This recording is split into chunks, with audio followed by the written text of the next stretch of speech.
What's up and welcome to Idle Insights, a show where Treavor Bettis usually talks to interesting people about Idle Champions and Dungeons and Dragons. With me this week is Treavor Bettis. I've taken over the show because guess what? He can't interview himself. I'm going to say there are going to be people in chat, there's like 100% he could, but you know what? I do not want to. I mean, I did talk about before the episode, okay, I could just put you on both sides. And you could do the whole, I'm going to talk to myself. But, you know, I figured it'd be fun for you to have at least someone else to yell at. Yeah. So and here I am. I get to hang out with my friend for an hour. Oh, yeah, it's going to be great. Yeah. Excited. But someone in the chat, nunny. Yes, for those who don't know, I'm Lauren Urban. I'm the content manager at Idle Champions. But here we are talking to Treavor. Would you introduce yourself, please, for those who might not know who you are? Hi, I'm Treavor Bettis. I'm the writer and content designer for Idle Champions of the Forgotten Realms, a game you may be familiar with.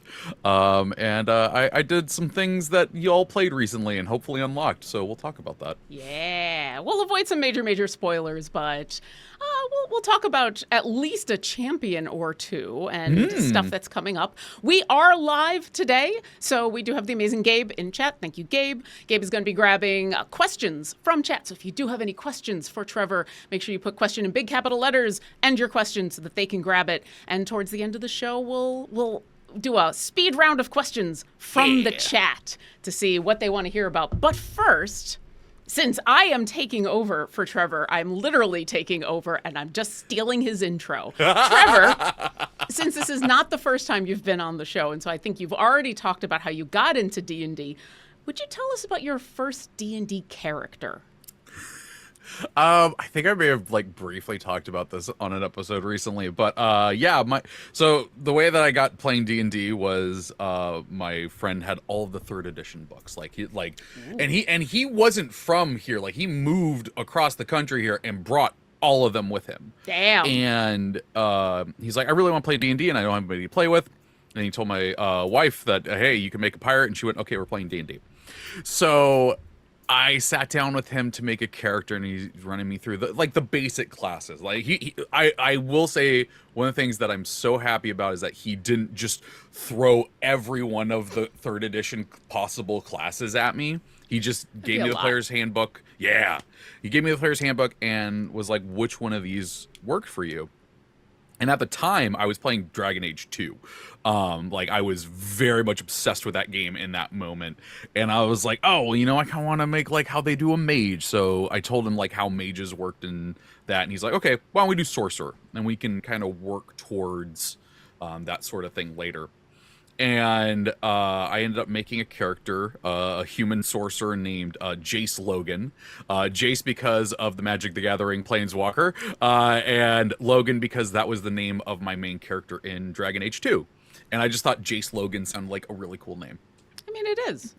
And yeah, he was a sorcerer. He was super cool. I had it that he was nobility of some sort, and he kind of tied that in to the story. And then we only played God, I think 5 games of that session, or I don't even know. It's not even a campaign, a mini campaign. Yeah. And my wife and my best friend and I were just completely absorbed into it. We started role playing pretty quickly, to the point that even my friend Matt, who was DMing, was like, I thought I was gonna have to pull that out of y'all, but you're just doing it. At one point, my wife's character was the captain of the ship. She was in her captain's quarters, and my buddy Kyle was like, oh, I'm gonna go talk to Tara's character, and she's like, well, my door's closed. And he goes, oh, okay, and he knocks on the coffee table we're playing around, and Matt was like, he did it. He did the thing. It was just that little thing, but it was showing that we were getting into this. And actually I because all my games take place in the same thing, I brought those characters over into my Faerun. Even wrote up an adventure that ended up with Jace became King of Neverwinter, because I'm like, you know what, I am egotistical enough to do that, and I don't really like Daggelt Neverember. And then Tara's my wife's character was the Admiral of the Neverwinter Fleet. Kyle's character, oh my god, what was his name?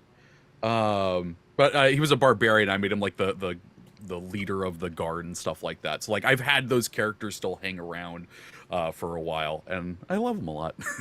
I mean, that's half the fun of being a DM after being a player and being able to seed those things, or being a DM of multiple campaigns, being able to seed those characters. So now that your character is in charge of Neverwinter, are they good at it, or is that part of the wish fulfillment of D&D, which is that this character of mine is amazing at being an administrator? Well, it was mainly like I jokingly say it's egotistical because I made my character the king of Neverwinter, but honestly the reason why I did it was to have an easier time directing players of like, hey, you're gonna go meet with the king, and he's gonna be more direct than Daggle Neverember was, and gonna care more about like saving the Sword Coast and everything like that. It was just honestly the reason I did it was to have more urgency within the kingdom. And I mean I've had him show up several times, and he's messed up. He is screwed up. In fact, at one point, I had actually planned for him to get ousted as the king in a plot line, but the players diverted to something else. I'm like, ooh, I actually like where we're going with this, so I'm going to ignore that. But I've had it in the back of my head that at some point, Jace isn't going to be king anymore. Well, we'll see what the players do. Maybe they will reinstate him. Maybe they will help oust him. You never know. You never know. It could be fun to watch your players oust your character in your game.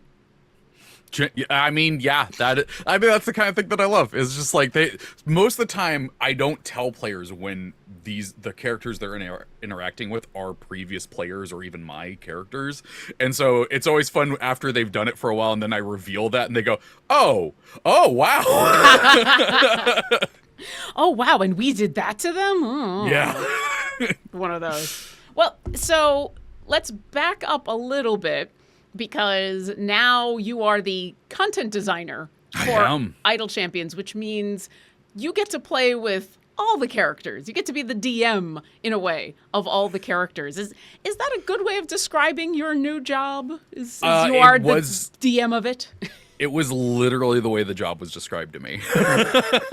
When I got to the content design part of it, Chris Dupuis was like, think of yourself as the DM. You're the one that's orchestrating these things for them to go on. And everything just fell because of the wind. Apologies for that. Everything's fine. Are you okay?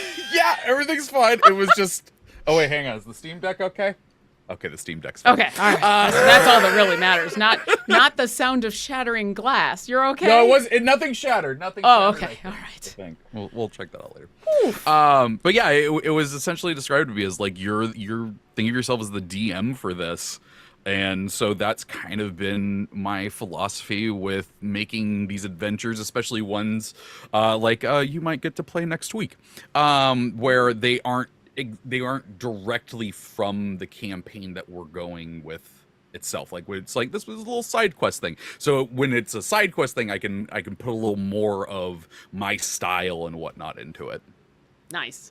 Well, and I have to imagine with a lot of these campaigns that we're putting into the game, because the D&D campaigns are written of like, well, here's the general story, but your players are going to go off and do things anyway. So it must be fun to have that little bit of leeway and be like, all right, I like where the story is going, but let's make sure they do this, and let's make sure they meet this person. Yeah, it's a weird thing because like I used to have a podcast called Difficulty Class where me and Ellie Deichman gave out DMing advice, and one of the things that I always said was, when you're a DM, if you're outlining what the players do, then you're outlining a novel. But now I'm like doing both with this. Where I'm like, I'm outlining what stuff happens, but I'm also writing the dialogue for the players. So yeah. Do you do that separately? Do you do, all right, here is the plot of this next adventure, and then go back and write what the characters say throughout it? Or is it a side by side? The way that Chris Dupuis and I have this set up, this was set up way before I took on the job, but I loved how it worked because essentially we have like 1 or 2 story summits per adventure. So I'm not saying like when we put out like, Xerxes Part 5, that's like a 1 or 2 story summit for 5.1, 5.2. And in that, we're going over what happens in the book. Is that what we want to do? And then we start laying out like the areas, the creatures, like, so we're essentially outlining the adventure itself and what stuff's going to happen in it. And then after we do that, it moves on to me by myself, just sitting down and writing out all the dialogue to go along with those areas. So yeah, it's a separate thing, and I'm glad it is. It sounds like it works well, so that's good. Now that you've been in the job for a little while, what's the most surprising part of it that you weren't expecting? Ooh, honestly, the amount of stuff they let me get away with. Oh, okay. There's been quite a few things already that I was just like, hey, so I'm gonna do this, and I paused to let someone tell me no, and that never happened, and then it happened. That's awesome, though. Like, you know, it's got to be fun to have that much leeway. Because yeah, don't get me wrong, they do tell me no on things. There are things that has been like, no, we're not doing that, and I'm like, that's fair. But the fact that you can even ask, the fact that you could put it out there is kind of fun. Yeah, absolutely. So you created Vin Ursa, which I did. Let me go ahead and put this up on the screen. And I think this is a natural transition into talking about Vin Ursa, because here is a champion that you made for the game in an adventure that you were writing for the game. So let's talk a little bit about the creation of this best plasmoid champ. When did you know you were creating a champion for the game, and what were some of the outlined things you had to do when creating this champion? First off, I want to say this is the first and probably only time I'm not the Mike Wazowski'd one right now. I mean, it's only fair. The host is the one who gets you know, oh, we're going to show off slides. Well, we got to show the guest. Always show the guest. So I got this job earlier in the year, and they were like, okay, we're going to be working on Xerxes. So I immediately sat down and read through, watched a bunch of videos about it, made sure I knew as much as I could. And a few weeks into it, they were like, oh, by the way, we're going to be doing a C&E original champion. So you and Pete Lee need to get together and figure that out. And I was like, oh, cool. I didn't know I would be doing that. Because, like, I didn't know how that process went. Like, I knew that, like, Aaron helped out with Blueshy and stuff like that, but I didn't know to what degree that kind of collaboration was. And so, yeah, Pete and I got in a call. And we essentially looked at, you know, the roster that we have and all the champions in it. And he's like, okay, I'm thinking that that it's going to be this seat. I want to do something to connect to Xerxes, and I was thinking a Plasmoid. And going by, you know, like we looked at other things of like, you know, what that seat does and doesn't have, and, you know, made concessions about stuff. And so we knew that it was going to be a female Plasmoid, lawful evil. And I, like, it was really funny because, like, both at the same time, Pete and I just had this idea of, like, Star Wars bounty hunters. And, you know, like, I even saw somebody in the Discord the day she came out that said, like, Cad Bane. I was just, like, very much an inspiration with the hat. And so we had this idea for a bounty hunter. And the one of the things that Pete wanted to do was that the Plasmoid count as small for mechanical reasons. And at first I was like, oh, that's interesting. And then I started thinking about ideas with him. Like, I'm actually really cool with that. And so we had that first meeting separated, and I just started coming up with some ideas for her. And I didn't like it, even though she was lawful evil and everything. Like, one of the things that I like to do is like not completely go along with what an expectation is for something. And so in my head, the lawful evil part was like more of what B-Dave talks about when it comes to evil and good, of like selflessness versus selfishness. Yeah. And so, yeah, Vin is absolutely a selfish person. And I wanted to build in reasons for that weren't the tried and true D&D player backstory was like, my entire family was killed and I must hunt down the murderers. I was like, we'll put a little bit of that, but not where it normally is. So I decided that she was going to explain the small size and to keep it with this, Xerxes spelljammer sort of thing, I was like, well, what if she was raised by auto gnomes? She matches the height of them. And then to kind of pull in that where that thread of like selfishness started in, they're auto gnome thieves. And so like they are like a nice caring family, but they'll also, rob you of house and home when you're not looking. And so I had this idea for it and started working with it and coming up with ideas of like look and everything like that. And I essentially like got what we got here today, which is wild. But gorgeous. And I appreciate the fact that you got the content creator role and you got to do it backwards, essentially. Because a lot of the time we bring in a champion that the character is already fully formed, the character has already been made, and then our team has to go through and be like, well, what seat are we going to put this in? And where does, what's their role and all of that based on the character that's already made. Was it easier for you to start with, okay, they're going to be in this seat, they're going to be this and this and this, to then come up with a backstory and everything? Or was that a limitation that challenged you? It was actually for me easier. Like I don't mind working within constraints of things, because it's essentially like, okay, well, here's what I have to hit. Now I get to make up how that hit that way. It's like, why did she become a bounty hunter? Why is she the small size? Why is she lawful evil and stuff like that? And it essentially gave me a list of questions to answer and build a story to connect through into it. And like, because you start off as an auto gnome thieves, but she only has some rogue, and she ends up being a bounty hunter. And so I was like, okay, how did we get to the bounty hunter part from being with this nice family of auto gnome thieves? And so I just started playing out in my head, like, okay, well, what if she left the family on good terms, wanted to get her own crew, and tried doing that for a while, going, bouncing around crews, some not working, some working and stuff like that. Eventually finding one that felt as good as her family. And then something terrible happens. Like, and a job goes wrong and she's the only survivor. That would put that like, okay, I want to get better to defend myself and to, fight better. And then to tie it more into Xerxes, I decided that she actually was sought out and was trained by a former Xerxian assassin.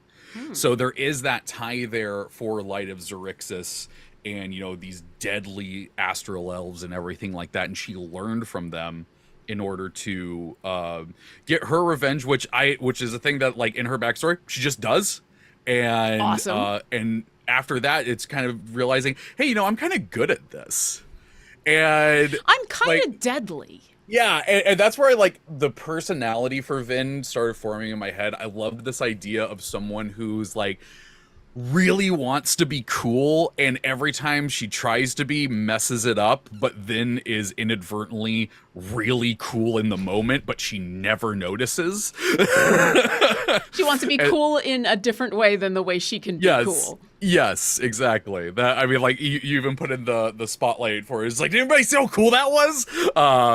Because I had it. Oh, go ahead. No, I was going to say, for behind the scenes for this, one of the other fun and nice things about this is because you were the content creator, the good side of it being I could just, like, get on a call with you and say, hey, tell me about this.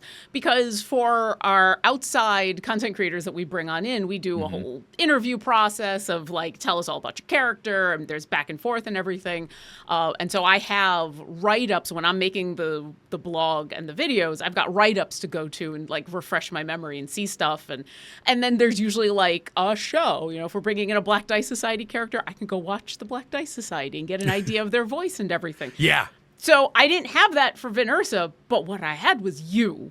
So we got on a call and basically did that. I was just like, tell me all about her, tell me that. And I think that you specifically said that.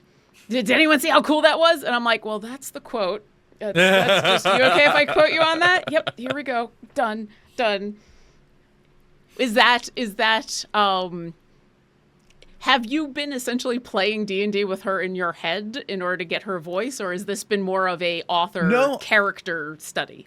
No, I definitely did approach this more from the like author background of writing, is where like I did try to look at her stats and take those into account. Like she's got a 10 in charisma. She's not charismatic. And so essentially in my head, the time she's not cool would be the times a roll was asked for.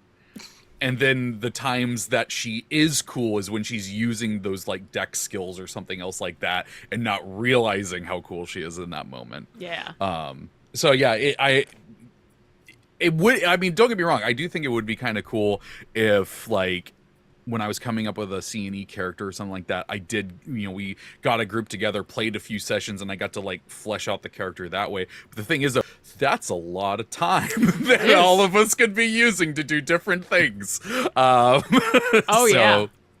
Yeah. Well, and a question came up in chat that Gabe grabbed, which is very pertinent to what we're talking about right now. So thank you, Gabe. And thank you, True One Ahead, who wants to know, I'm wondering how you rolled her stats. A 20 on Dex is awesome. So I guess what I'll ask is, did you roll her stats? Did you come up with her stats? Was it how did those stats come about? Let me see if it's the same one that I have on D&D Beyond, because I did just go to D&D Beyond and make her. I do believe that I originally started with the standard array. That makes sense. Oh yeah. Here's a fun.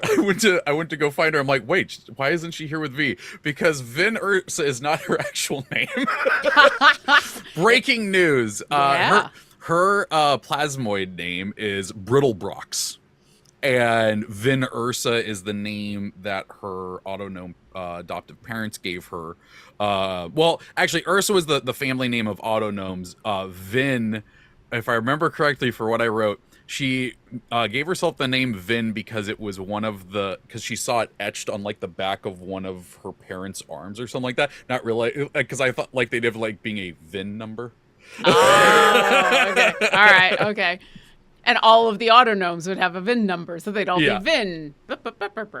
Yeah, so no, that is the things. I believe I gave her several feats. No, I guess I only gave her one. So yeah, I gave her Gunner. Because she is at she's level 10 that I did. So she has 6 levels in Fighter, 4 levels in Rogue. And gave her the Gunner thing because, well, we were at one point talking about doing, this is actually something I do want to talk about because I love the collaborativeness that is Vin, because like I came up with all that stuff, but we have a kickoff meeting where we talk with Art and Dev and everything like that. And I really loved how ideas just started coming around because, in my head, like, going with, Cad Bane and the other Star Wars bounty hunters and stuff like this, like laser gun, essentially.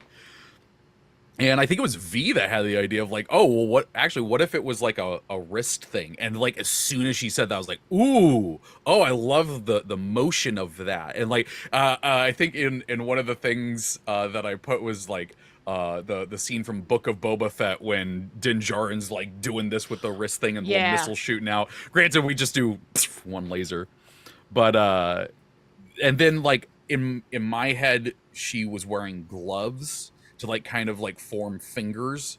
But then Kat, one of the artists, came in and was like, I actually think it'd be cool if she didn't have gloves or boots so you could see the plasmoid part of it.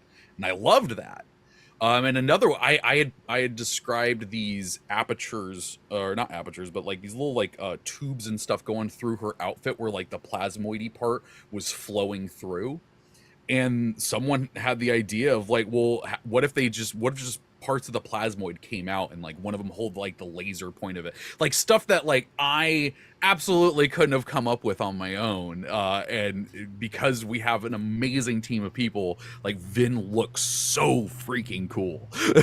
Absolutely, yeah. Being able to collaborate on a champion like that, that's got to be so much fun, because that's what happens when you make a D&D character, or at least in my experience and a lot of people's experiences. You sit down, you get some pizza, and you decide, all right, who are we all playing? What are we all doing? Oh, you're going to play the paladin. I think I'm going to play the rogue, that kind of thing. And so being able to then do that on a grander scale, I think is super cool. I'm kind of surprised that you went with the standard array. So fun fact, that is normally what I do because dice hate me. But not point buy, like, because there is a middle ground that I tend to prefer. I usually go standard array just for the simplicity of it and everything like that. I don't really have to think about it. But I think the best way I've ever seen it was definitely super complicated. But my sister-in-law for a game once had us do where all of us rolled the 3d6 thing. Mm-hmm.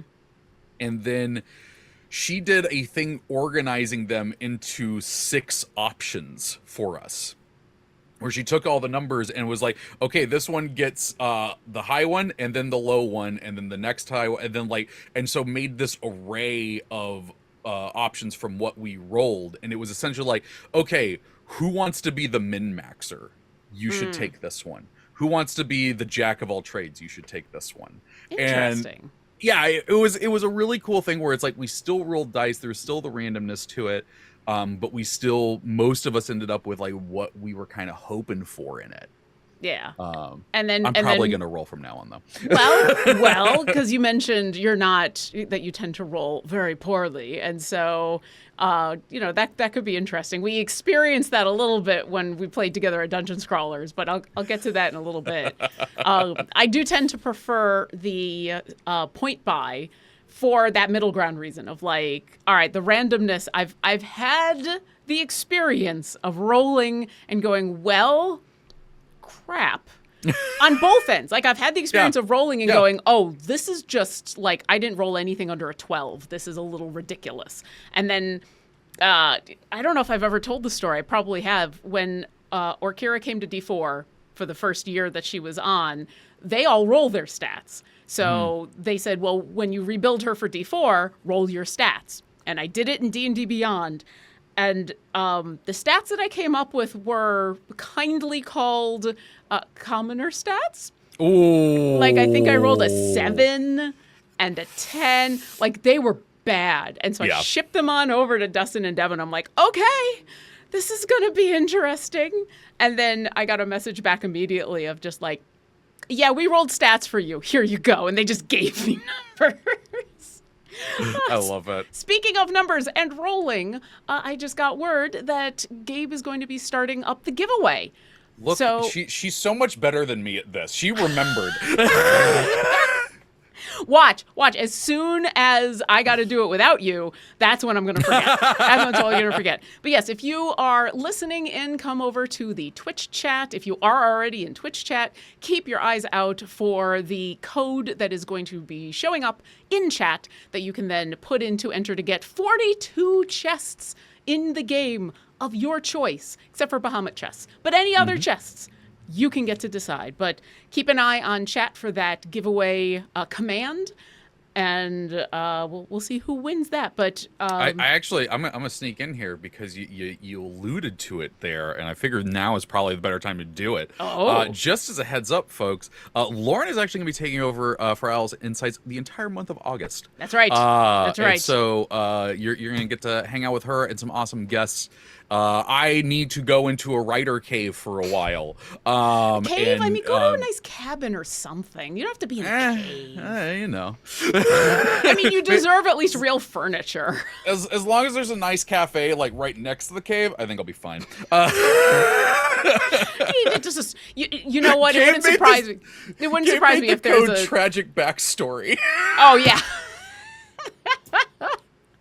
Cheers to you, Gabe. Gabe always picks amazing words. Also, I could totally see a Starbucks being in a cave. Why not? Right? Yeah, why not? They're everywhere. Yeah, so I'm going to be temporarily taking over for the next couple of weeks up until the end of the month, and then PAX West happens, and then I don't go away, because PAX West is like right there because I live in the same Pacific Northwest area. But yes, then I go off to PAX West and then you get to take back over. So yeah, this will be fun. But that's we figured it was good to start this episode when, like we talked at the beginning, it was going to be awkward if you had to interview yourself. Although it wouldn't have been the end of the world if you had. I think it would have been funny.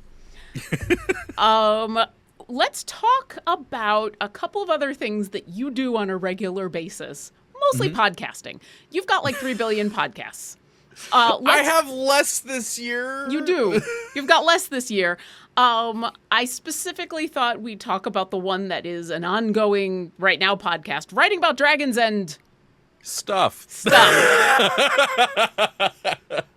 For those who don't know, I mean, we could probably say that word, but we're trying to be PG-13.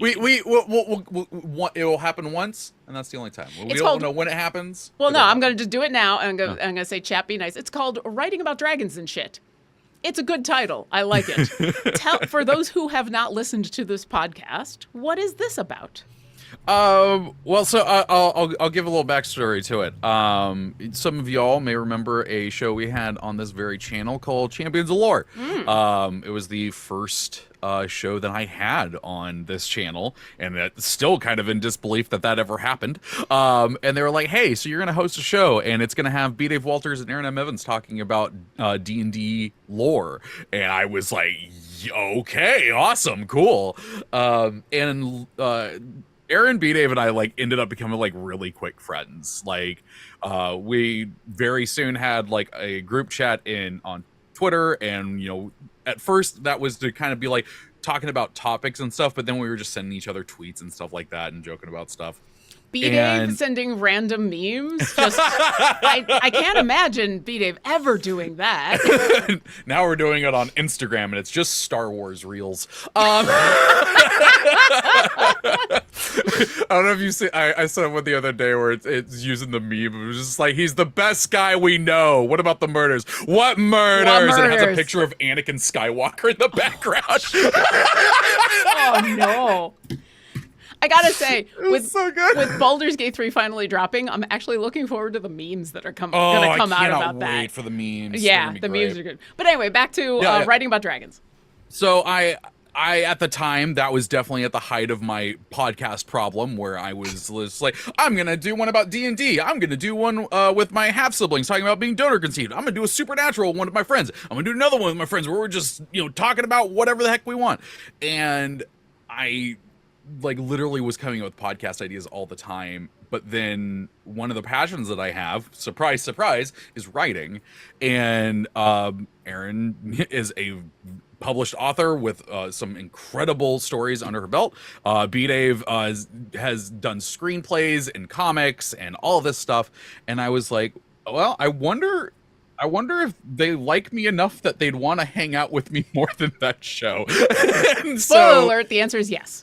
And like, I asked Aaron about it first. Like, I wrote up a pitch doc and sent it to her, and she was like, honestly, yeah, I've kind of wanted to do that for a while. And I was like, awesome. I was like, I'm thinking about asking B-Dave, but he's like really busy. And she's like, it doesn't hurt. And I literally sent B-Dave, I sent this message. I was like, hey, I know you're really busy, but like Aaron and I are talking about doing this writing podcast. And so I sent him the pitch doc with it. And like literally 30 seconds later, he goes, I'm in. I was like, did you read the doc? And he goes, no, I don't need to. I can hear him right now being like, I saw it was you and Aaron and writing, and I was in. And yeah, so we started this up. It took us 3 months to come up with a name. We had different names and logos that we just couldn't settle on. And you know what? I lied. We're gonna get it twice because Aaron, in a Twitter message, is just like, I don't know, guys. Like, why don't we just call it Writing About Dragons and Shit or something? And B. Dave and I went, yes. Yeah. Yes, no, that's exactly what we're calling it. And yeah, so we do, we like to say we are a weekly show. Sometimes things happen. We are busy. We have things going on. So it's not every week, but most Wednesdays we put up new episodes talking about different areas of writing, and we try to keep it about an hour long. We've been getting a lot of really awesome listener questions recently. If any of you are out there in the chat, I appreciate you. And so we've been spending a few episodes just answering questions and having fun. I love that show. Getting questions from the Tangerinos, eh? The Tangerinos, yes. That is what our fans decided to call themselves after the amount of tangents we go on regularly. But they're fun tangents. Yeah. And I'll take a second right now if anybody wants to send a question in to Writing About Dragons and Stuff. Where would they send their questions? Well, see, now I gotta say it again. Because the email is writingaboutdragonsandshit@gmail.com. There you go. I did recently realize, man, I really should have made that shorter. No, that's half the fun. Listen, as someone who has had a podcast that has more characters than can be fit into any social media for anything, no. Do find your bliss, and if that includes long words in an email, it's great. Every once in a while, I gotta give that email address out to somebody. I'm like, okay, hold on to your britches. Here we go. It's gonna take a while. It's gonna end at gmail.com. It'll be fine. Yeah. So, kind of springing off from there, because you talked about Aaron M. Evans, who is on a live stream that happens on Wednesdays that our audience is familiar with because they get to get a little in-game alert to go see it when it's on. Fun little code in there. A little Electrum chess code, and go see a bunch of awesome people playing D&D, including Aaron M. Evans. And recently, you've joined the cast for this most recent... Is it an ongoing adventure? Is it a... What is it? What are you doing? It's a multi-month adventure is how it was described to me. Which is funny because I realized I never actually asked how many episodes it was going to be. At first I thought it was just 5, and then Aaron was like, oh, no, we're doing this for a couple months. I'm like, oh, sweet, cool, okay. Yeah. But I've done a few things with them. We've done a couple of one-shots. We previewed the Dark Souls RPG on there with Richard August, who's actually one of the lead people from Steamforge Games on there. And we've been talking for a bit about like me doing a game on the and hopping into one. And I got to run a game. I was lucky enough to run a game earlier this year with yourself being the awesome Orkira on Adventurer's Guide to the Multiverse. Yeah, you and I got to have then the weird, uncomfortable, it's not uncomfortable, but the weird discussion of, all right, you're my DM now. Here's the weirdness that is Orkira. How much of this do you really want to have to deal with? Because it's only like, fair. Whatever comes up. And spoiler alert, because this was a couple of months ago. You can go find it on the Dungeon Scrollers YouTube. It was great fun. It was that 5 episodes, 6 episodes? I don't remember. 6 episodes. It was not enough episodes. We were a high enough level that death was a thing that could happen, and the only person who died was me. So, that's... You got better. I did. I very quickly got better, which is how Orkira do. But tell me a little bit more about this current adventure that you're on, that you're playing in. So, a few months ago, Aaron messaged me and was just like, hey, I'm going to be running a game on Dungeon Scrollers. Would you want to be part of it? And I'm like, abso-freaking-lutely. Because if you all have not seen something Aaron M. Evans has DM'd, you're missing out. So good. There is a special Idle Champions Presents on this YouTube channel that is, what was that one? Vecna Lives! Vecna Lives. One of my favorite one-shots of all time. I was producing that episode, and was a joy to watch you all kick Vecna's butt. we just our characters got along just right away, and we all got along right away. And yeah, agreed. Erin is an absolutely amazing DM, despite the fact that I know she gets incredibly nervous before she DMs. And guess what? We all do. We all get super nervous. Do. But she's absolutely amazing. Yeah. So she asks you to join this game. Yeah, and I did not realize that it was a sequel to like Dungeon Scrollers proper, to like the Westgate Irregulars. And so like she had me like coming up with a character and everything. There's a tiefling warlock that I wanted to play for quite a long time. I got to play him in 2 sessions of a campaign, and then the pandemic happened.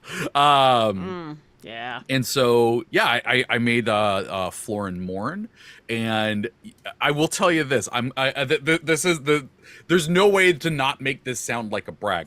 One of the really cool things about having a DM who's literally written novels for Dungeons and Dragons is that she can go, "Ooh, do you want to connect it to this canon thing?" Ooh. And so, like, there are things about Florin that have not been revealed yet that are literally tied to things that Aaron wrote. And that's like awesome. That it's one of those things where I'm like, yeah, I know this is a stream and like this is just my character and everything, but like the fact that this is like she made these characters and now my character that I just made one time is in any way connected to it is absolutely wild. I love it. And that continues to go along with what you do with your games, which is all your games are in canon and all your characters, it's one big multiverse. I think it's kind of brilliant that she is literally continuing what you were doing, whether intentional or not, of like, let's just tie this character now into everything over here. So, yeah. So you've got Dungeon Scrollers. You're normally here on this show, and you will be back at the end of this month. But before we run out of time, I do have some listener questions. Ooh, or yeah. watcher questions, I guess. Viewer questions? Viewer People questions. Thank you, Gabe, for grabbing these questions from chat. Let's see if we can get through a bunch of these before we have to get off the air for Dev Insights. Imaginal Disc wants a soundboard clip of the stuff falling over. The Zork says, was there a raffle and you two drew the short straws and the rest of Codename is playing Baldur's Gate 3? If that's the case, I'm blessed as I'm getting more immersed into D&D while creating my character. So first off, funny. No. We're fine. But I played it on my lunch break. Well, and that was going to be my tie-in question. What'd you make in Baldur's Gate 3? Well, okay, so fun fact, when I first got Baldur's Gate 3, I was like, okay, well, there's no way they're not going to have Hexblade Warlock, so I'm going to make Florin Morn. So my first character in that was Florin Morn before, just as a normal Warlock, but it's not in there, and I'm so sad. So I didn't make Florin. I did still make a Tiefling, because I love Tieflings. I made a Tiefling Bard. And actually decided to just actually leave his name as Tav, which, if folks don't know, that is the default canon name for the main character of this if you're not playing an origin character. And because, maybe I've written some things for them for, showing up in a different game at some point somewhere. Did my video freeze? Your video froze, but we could hear you very well, and it was on what I thought was actually a very fetching picture. So I was going to let you keep talking about Tav. I left that there, but yeah. So I working with some of the stuff, I actually do think the name Tav is pretty cool. So I left my main character's name as that. Hopefully that Tiefling Bard doesn't ruin everything. No. I love that you went with a Tiefling Bard. I haven't picked a specific character yet, but I know I'm going with a charisma class because I want to be able to unlock all the dialogue. I want to be able to persuade and decept I've been playing too many BioWare games and I've played a bunch of Larian games. I want to be able to talk to all the people, so I'm just going to make sure I have all the charisma, and that's just what happens. But yes, we're all pretty excited about Baldur's Gate 3. Let's see. Bayushi Akira wants to know, given that you knew the seat beforehand, is there a reason that Vin Ursa's given abilities synergize so well with Caddy Bree since she's in the same slot? Okay, I probably should have said this at the beginning of it. Any mechanical question, I ain't your guy. Okay. This is like, I designed the backstory and the appearance and style of her. Anything that is mechanical or anything like that, that is Pete Lee.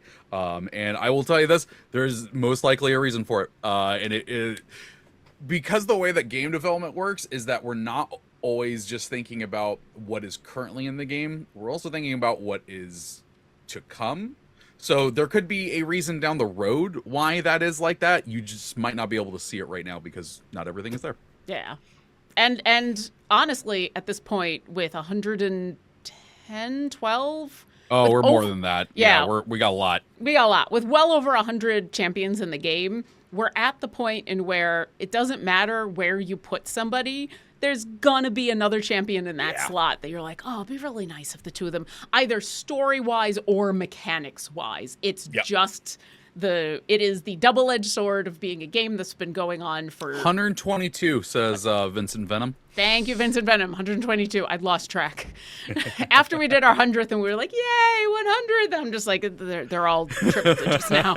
It's all numbers. But yeah, that can be real hard. And it's probably going to continue. There might be those champions. I mean, there's champions right now that like, oh, it'd be really nice if this champion was in this seat so that these two champions could be together and do a thing.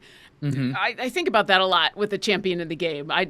How much have you, when you've been playing Idle Champions, been like, oh, if only Vin Ursa was actually doing this, or if only, oh, I want Vin Ursa to be in the same party as this person because I think the two of them would, and not mechanically, like, I want the two of them to play together.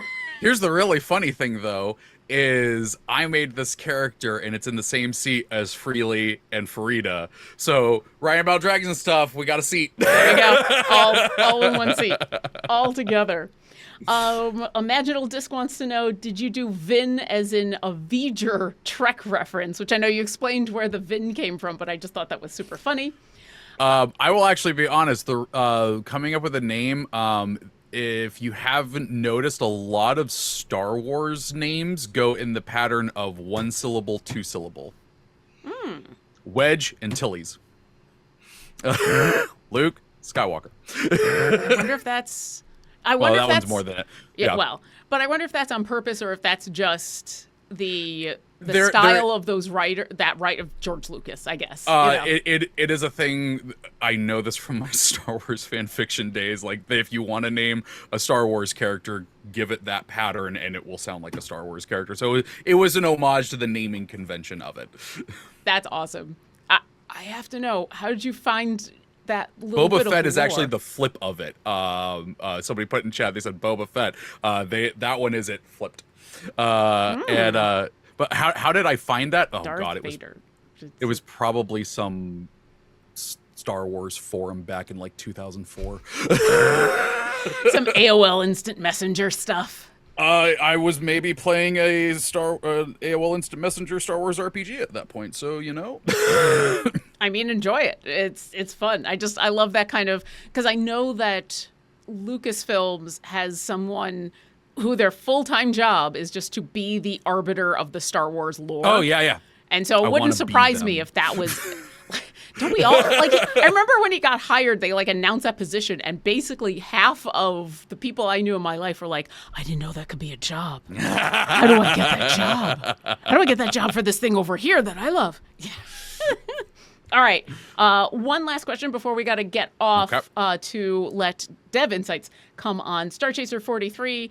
I'm going to twist this question just a little bit because we can't talk about future Idle Champions Presents. We don't know what champions are going to be on there. We don't know if there is going to be one, when it's going to be. All of that is to be in the future. We don't know any of that. But if you were to be on a future Idle Champions Presents as Vin Ursa, is there a specific other character you would like Vin Ursa to be able to interact with? Oh, dang. Yeah, I'm going to make you choose your darlings. Good question. And I'm specifically talking about character, not player, because I know that would be super hard. Because we all want to play with our friends. I mean, like, yeah, Havilar immediately jumps in there. Like, I want, like, Havilar and Vin Ursa working together just sounds like a hilariously fun time. Oh yeah. And there's 121 other options. I think if your instinct was immediately go Havilar, I think that makes a lot of sense. Yeah, I know I'm friends with Aaron, but like I do think that Havilar would be pretty funny to meet up with. So Green Paradox put Baloth. Absolutely. Oh my. Okay, no, I might change that to Baloth because what would happen is Bailoff sees Vin do something cool, and Bailoff is just like, hey, you want to come to the Black Pits? And she'd be like, yes. And then after the contract's signed, and he knows that she is actually deadly, but is also just not really good with crowds. You ever thought about fighting a Jurassic? That was a spot-on Mark Meer. I'm very impressed. I'm very impressed with that. We're going to end on that very impressive Mark Meer as Bailoff. Treavor, where can people find more of your awesomeness on the internet? You can find me at all of the social places. Good Lord, there's so many of them. At the Treavor, there is an A hiding in there. And also you can just, play Idle Champions and read some of my writing with Zerix's 4 and Up and Vin Ursa's, everything. And all of Vin Ursa everywhere. Yes. And definitely you still have a couple of days to unlock Vin Ursa in your game. Yes. And you had one more thing you wanted to say? Yeah, I did want to say, if you do want to check out that show, Fearful Symmetry, on Dungeon Scrollers, it is Wednesdays at 6:30 p.m. We do a little hangout at 6 p.m. before that on twitch.tv/Dungeon Scrollers. And as I said, if you happen to be playing Idle Champions at 6:30 p.m. Pacific, you'll get a little in the corner that you can click on and just come on by and watch a great show with wonderful people and get yourself an Electrum chest. But you're going to have to wait until next week to do that. And this show is unfortunately coming to an end. Thank you, Treavor, for joining me. Thank you for letting me take over this show for a little while. Thank you for Gabe for being our moderator and all of the people in chat for hanging out with us. And we'll see you next encounter. Yep. Bye. See you in a month. See you in a month.